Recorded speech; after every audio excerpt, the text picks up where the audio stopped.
West ইন্ডিজের বিপক্ষে টি-20 সিরিজের প্রথম দুইটা ম্যাচের জন্য তো বাংলাদেশের স্কোয়াড ঘোষণা করা হয়েছিল আগে।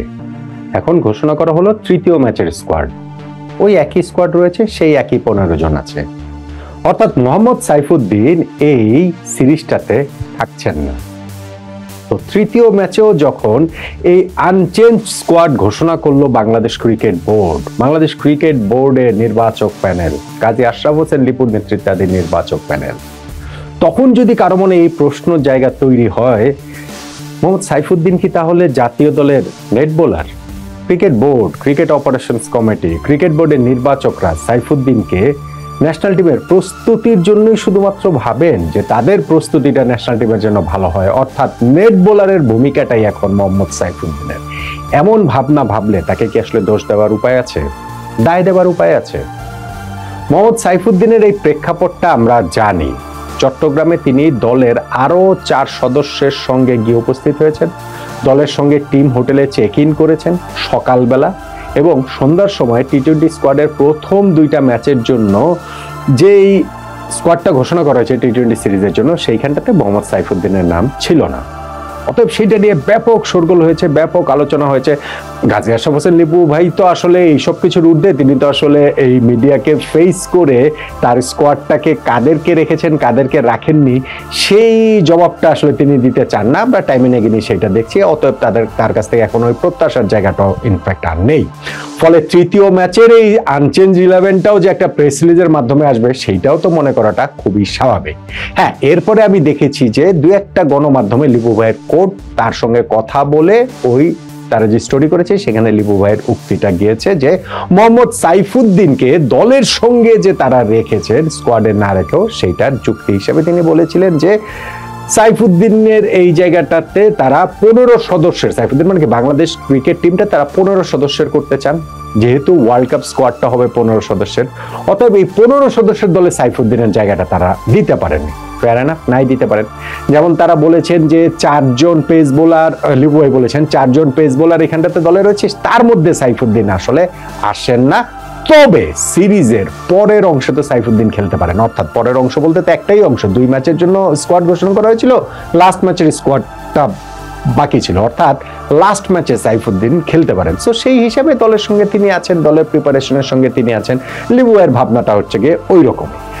আর ন্যাশনাল টিম দেখভালের দায়িত্বে যে ক্রিকেট অপারেশনস কমিটি, সেইখানকার চেয়ারম্যান নাজমুল আবেদিন ফাহিম ভাইয়েরও আমি কোট দেখেছি, তিনি বলেছেন যে আগেও আমাদের বিভিন্ন সময় হয়েছে যে ন্যাশনাল টিমের প্রস্তুতির জন্য যারা স্কোয়াডে নেই তাদেরকেও আসলে ইনক্লুড করা হয়, তাদেরকেও আসলে রাখা হয়, ফলে সেই হিসাবে সাইফুদ্দিন রয়েছেন। সো এইটাকে তিনি আর তার কাছে ওইভাবেই তিনি বিষয়টাকে ব্যাখ্যা করেছেন।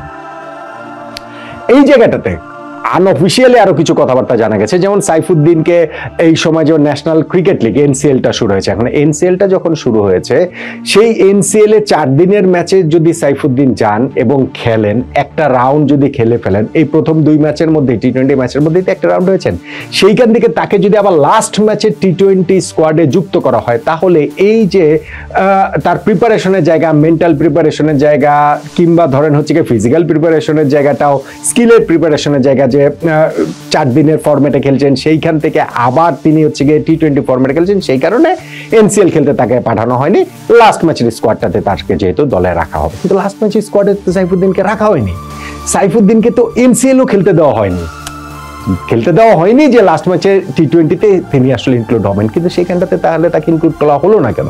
তাহলে সাইফুদ্দিন যে চট্টগ্রামে সকালবেলা গিয়ে সন্ধ্যার সময় জানলেন যে ন্যাশনাল টিমে তিনি আসলে নেই, এইটা যে তার জন্য ইনসাল্টিং ছিল, ওইটাই কি আবার পুনঃপ্রতিষ্ঠিত হলো না? ওইটাই কি এখন আবার নতুন করে সেটা বোঝা গেল না যে লাস্ট ম্যাচের স্কোয়াডটাতেও সাইফুদ্দিনকে রাখতে পারেন নাই আমাদের এই লিপু ভাইরা? অর্থাৎ এই জায়গাটাতে সাইফুদ্দিন শুধুমাত্র নেট বোলার হিসেবে আসলে কাজ করেছেন।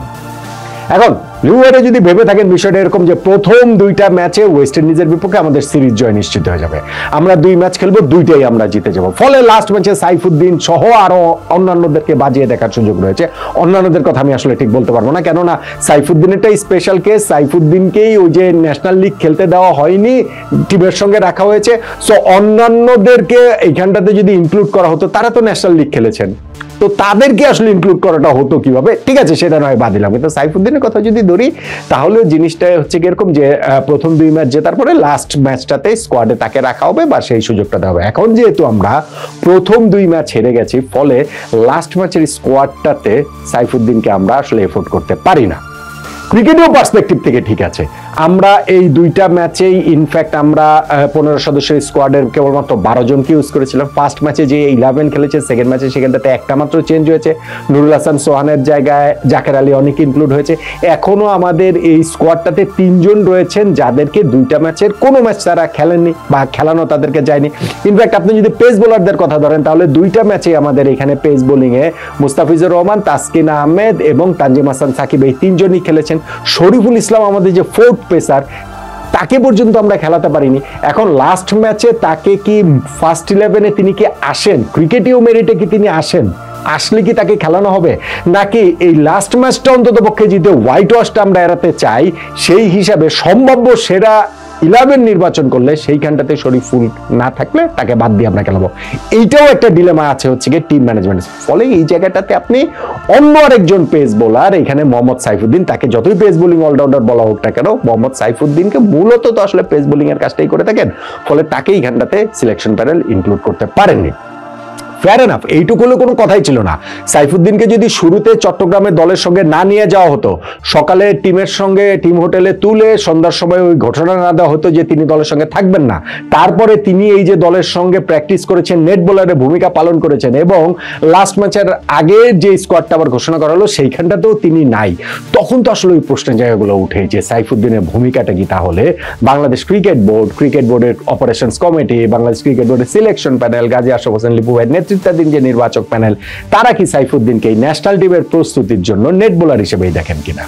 সাইফুদ্দিনের নামটা আজকে আরেক জায়গায় এসেছে যে হংকং সিক্সেস নামে একটা টুর্নামেন্ট হয় অপেশাদারদের নিয়ে, সেই টুর্নামেন্টটা হয় হচ্ছে কি ওটা এমন কোনো কিছু না, মানে স্বীকৃত কোনো কিছু না, সেইটাতে 7 সদস্যের বাংলাদেশ একটা স্কোয়াড রয়েছে।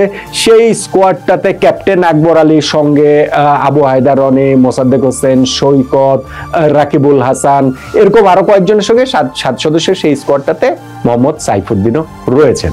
এখন সাইফুদ্দিন এই জায়গাটাতে আমাদের টি-20 ফরম্যাট থেকে ওই লঙ্গার ভার্সন ক্রিকেটে গিয়ে তারপরে আবার টি-20 ফরম্যাটে এসে খেলতে পারবেন না, এই চ্যালেঞ্জটা আসলে নেওয়া যাবে না, বা তার মেন্টাল প্রিপারেশন, ফিজিক্যাল প্রিপারেশন ঠিকঠাক হবে না।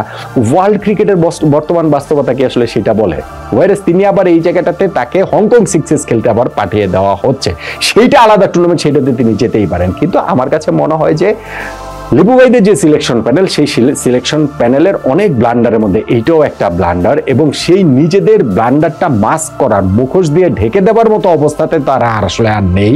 কেননা অন্যান্য সময় যদি হতো তাহলে স্কোয়াডটা 16 সদস্যের করে সাইফুদ্দিনকে ইনক্লুড করে ফেলতো, কিন্তু যেহেতু তিনি বলে ফেলেছেন যে ওয়ার্ল্ড কাপকে আগে সামনে রেখে আমরা 15 সদস্যের স্কোয়াডই করব, এবং যেহেতু বাংলাদেশ প্রথম 2টা ম্যাচই হেরে গেছে, সেহেতু সাইফুদ্দিনকে তারা ইনক্লুড করতে পারেন নাই। নিজেদের ওই ব্যর্থতাটা, নিজেদের ওই ব্লান্ডারটাকে মুখোশ পরাতে আসলে তারা পারেন নাই। ফলে ন্যাশনাল টিমের এই জায়গাটাতে সাইফুদ্দিনের ভূমিকাটা অ্যাবসলিউটলি নেট বোলারেরই হয়ে গিয়েছে। ন্যাশনাল টিমের সঙ্গে তিনি গিয়েছেন, টিম হোটেলে থাকছেন এবং সেইখানটাতে টিম প্র্যাকটিসে সহায়তা করছেন, এগুলোতে অ্যাবসলিউটলি কোনো রকম কোনো সমস্যা নাই। কিন্তু যখন আপনি তাকে ওইভাবে বলবেন যে লাস্ট ম্যাচের স্কোয়াডে তাকে রাখা হবে এবং যে তাকে আসলে রাখা হবে না, তখন ওইটাকে আমার কাছে আসলে বিগ ব্লান্ডারই বলে মনে হয়।